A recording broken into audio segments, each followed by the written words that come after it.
50s and take the good things from, our current time, because, the 50s weren't exactly, the best for minorities and social issues in general. But I mean, if you take the good things, family value, not family values, but more of, well, like the unit, but and you take those values, because I think a lot of the problem with education is the parents aren't teaching the kids. The parents aren't espousing, the greatest values for their children to look up to. And I think because the more money we've put into education, the worse it's gotten. So money isn't the problem. It's getting the home. The home's the problem. Yeah.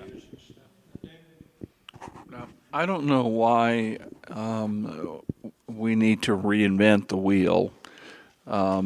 When Japan needed to reindustrialize, they came over here and they watched what we did and figured out how to build stuff. And they didn't start out building cars. They started out building trinkets and stuff that people bought, and it built their economies up. And those areas of our environment that we're having problems with, whether it's energy or education or industry, I don't know why. I mean, we've got smart people in this country. We built the most wonderful country in the world, and I don't understand why groups of people can't get together and take trips, maybe extended trips, and study what other countries are doing right. I mean, we know which countries have the best educations, which countries are beating us at manufacturing automobiles. Everybody's keeping records of everything. Why can't we go see what they're doing and figure out how it fits our system? It fit them. It worked for them.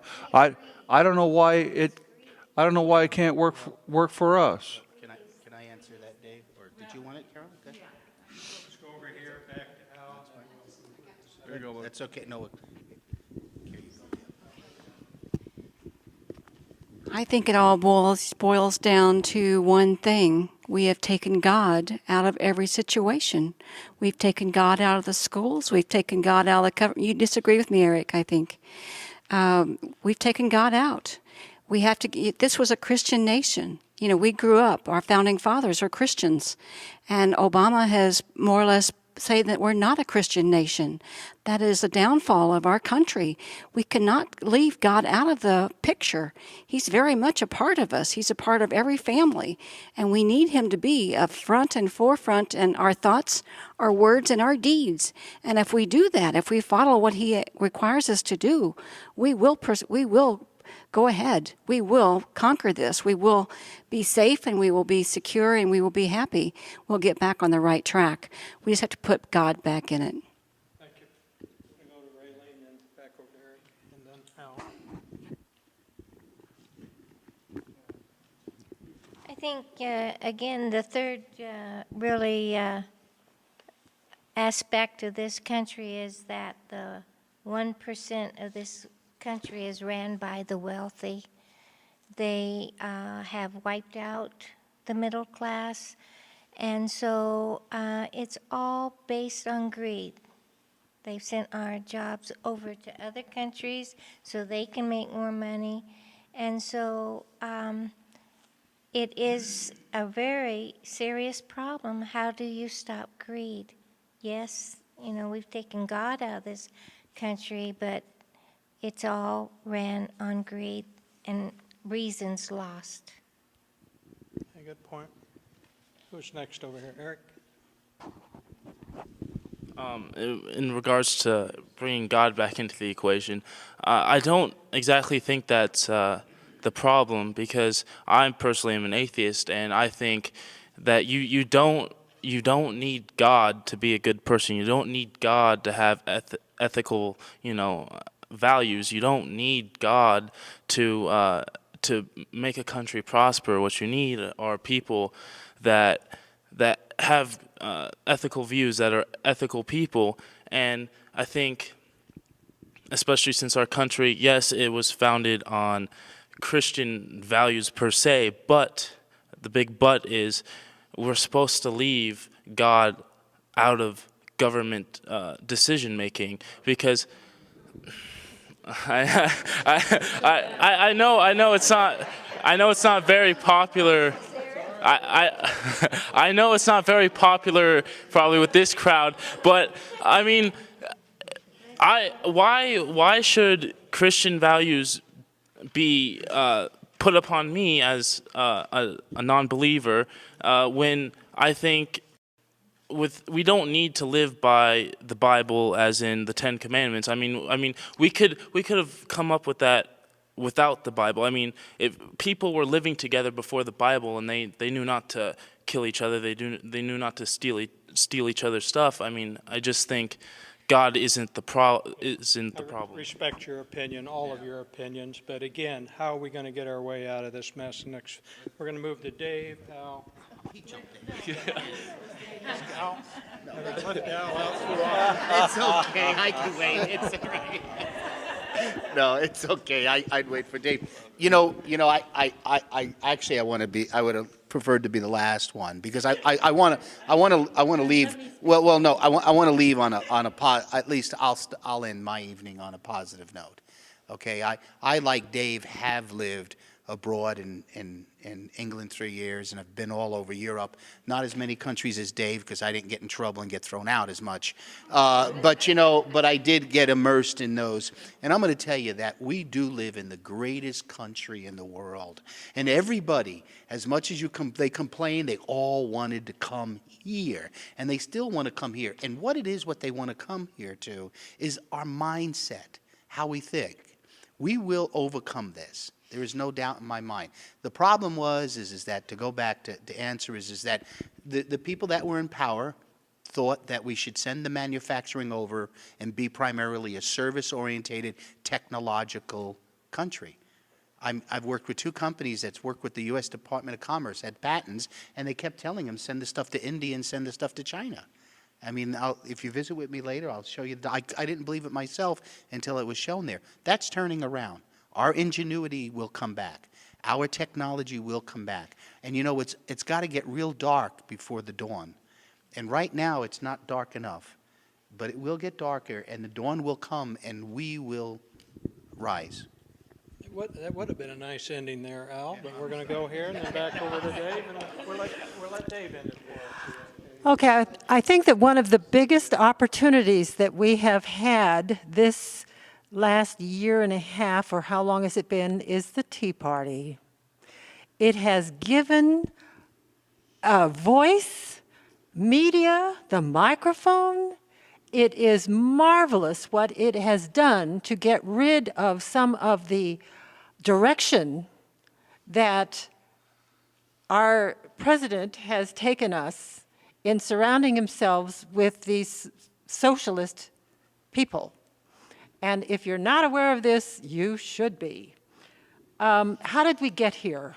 You started this.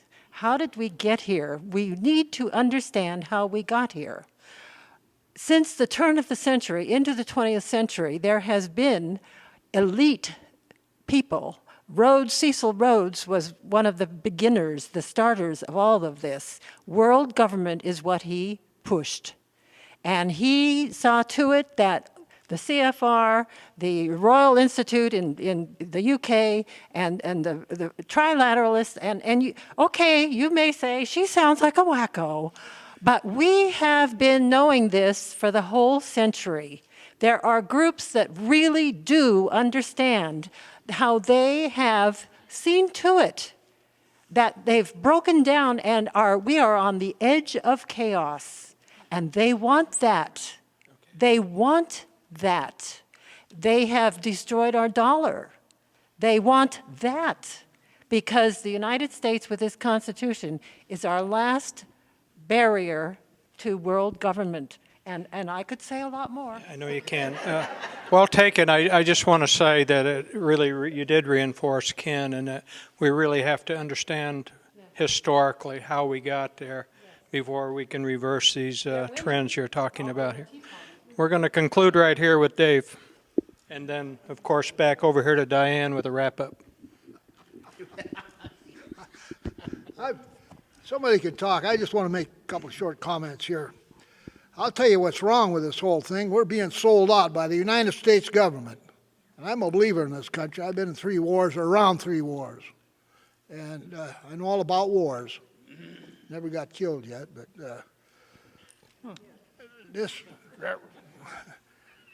and I've been a union man for over 80 years. I believe in God. And I still believe in it, but people got to wise up to these politicians. We just got 92 of them out of the Congress now. Maybe things will turn a little bit here. If you keep up with this stuff, you understand what I'm talking about. Most people laugh at me. I think I don't know what I'm talking about. I do know what I'm talking about. I don't believe in, I believe in myself. I don't believe in nobody except myself. That's the way I've had the attitude all my life like that. And I haven't been too wrong. I've done pretty good in this whole cruel world, believe me. And you have. Thank you. One more comment over here. Okay. Carol? Thank you. First of all, I agree with exactly what you said, and if you're cuckoo, so am I. But, and you spoke of the Tea Party, but I also wanted to put a plug in for the Oath Keepers because they are doing great work to promote the Constitution and educating people about the Constitution, and I can't thank John and Stuart Rhodes and that group enough. They have some wonderful meetings here in Pahrump once a month, too, that some of you might be interested in going to. Thank you, John. Thanks. I'll pay you later. Very good. Very informative, productive. Diane, are you ready? Can you recap this for us just a little bit on values and what was said? I don't think I can recap it, that's for sure. Oh.